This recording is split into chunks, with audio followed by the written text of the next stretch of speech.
A local child and family welfare program facing budget cuts. How those cuts are impacting families in our region, coming up tonight.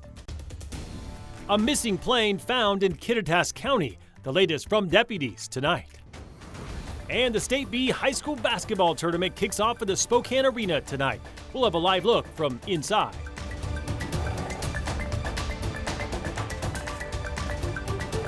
Good evening and thank you for joining us for KREM 2 News at 5 tonight. I'm Mark Hanrahan. Whitney is off tonight.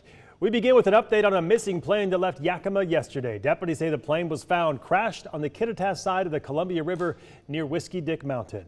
The sheriff's office says the pilot was found dead at the scene and he was the only person on board. The flight was on its way to Chelan. Authorities looked for that plane overnight but were not able to find it until 9 o'clock this morning.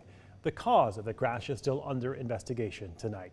And tonight, a man charged for the death of 2 people in East Spokane back in 2023 appeared in court today for a plea deal. KREM 2's Connor McAvoy reports outside the Spokane County Courthouse tonight with more. Connor? Well, just a few hours ago, Kelly Dawkins faced a Spokane. This all comes from his involvement in a fatal car crash that happened on Trent Avenue.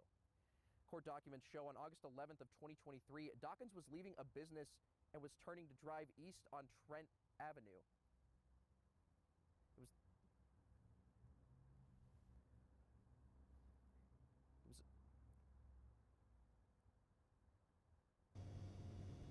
All right, that was our Connor McAvoy right there. He said court documents show on August 11th of 2023, he was leaving a business and turning to drive on East Trent Avenue. It was at that moment when he hit an oncoming car heading westbound. Court documents say the driver of the oncoming car was trying to swerve to avoid Dawkins and that the cause of the car hit a commercial utility truck. 2 people in that car died at the scene. We'll try to get back to Connor as soon as we can. In the meantime, today, also in court, a grieving mom pleaded with the judge to keep the man accused of killing her son in jail. Today, the murder suspect, 25-year-old Glenn Berkey, was in court where bail was set at $2 million. Berkey is facing 3 felony charges, including second-degree murder. He is accused of shooting into a North Spokane home and killing 13-year-old Gavin Looper, who was playing video games inside. Before bail was set, Gavin's mom, Renee Rogers, made an emotional plea to court. He's made a mockery of these release conditions and probation too many times, and I am begging you and asking that you please hear the plea of a grieving mother and our community and keep this man where he belongs for as long as possible. Detectives say evidence showed Berkey shot 5 times into a back door of the home on Heroy Avenue on January 25th, which led to the bedroom where Gavin was killed. The Spokane County medical examiner said the teen was killed by a gunshot wound to the head. An update in the trial of the man accused of killing 4 University of Idaho students. The judge is warning attorneys on both sides to stop filing so many sealed documents. Ada County Judge Stephen Hippler wrote in a court order that the defense and the prosecution have made secrecy the norm in this case. The judge arguing the secrecy runs counter to the public's First Amendment rights to know what's going on in the courts. Brian Koberger is charged with 4 counts of murder. His trial is set to start in August. And tonight we are learning more about potential cuts to programs across Washington as the state looks to dig out from a $15 billion budget deficit. One of Governor Bob Ferguson's proposals could impact child protective services in eastern Washington. For the last decade, the Family Impact Network has been the connection point between families, social workers, and child welfare service providers. But now the Department of Children, Youth, and Families is looking to cut costs, which may mean reducing or eliminating FIN services. The group says they handle tough logistics like travel and referrals that keep families together or set visitations much faster. That work happens for 20 counties across central and eastern Washington. Another reason why we work so hard is that we don't want social workers to have to do this. Do they sometimes? Yeah, they do.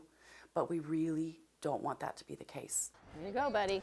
Coming up tonight, the Gap Family Impact Network says social workers, providers, and children could fall through if their service is cut. All right, let's talk weather now. The rain is behind us, and now it's mostly sunshine and relatively warm temperatures. Chief Meteorologist Jeremy Legoo standing by with more on what we can look forward to. Jeremy? Mark, saw a mix of clouds and sun this afternoon, but check it out. Beautiful sunshine as we sit just about 35 minutes away from sunset. Not all that bad. and we sit at 45 degrees. We didn't eke out 50 today, and that was thanks to some of that afternoon cloud cover, and that tends to be what happens this time of year. A little bit of shower activity, you could see some of that. Actually, let's go back, check this out. You can actually see some of that shower activity just a little bit farther out to the east. Notice right in there, but also a little bit of a rainbow. You see the rainbow right there and right there? I love this arrow. But all of that is associated with this little cloud deck that's putting down some of those showers. Those showers coming down in parts of North Idaho, just kind of popping up. A lot of that not reaching the ground, but you might see a couple snowflakes, maybe a raindrop or two. Off to the north, it's a little more activity, but that is it. You have to zoom out pretty far to find anything, and most of that is down to our south. Stays that way. In fact, we wind up clearing out tomorrow and in a big way. Even more sunshine expected tomorrow and Friday.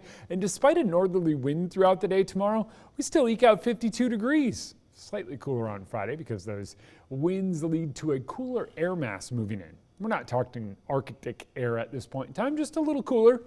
Saturday, mid-50s with a mix of clouds and sun. Sunday, even warmer, and we'll talk that in the full forecast. Sounds good, Jeremy. We'll talk to you then.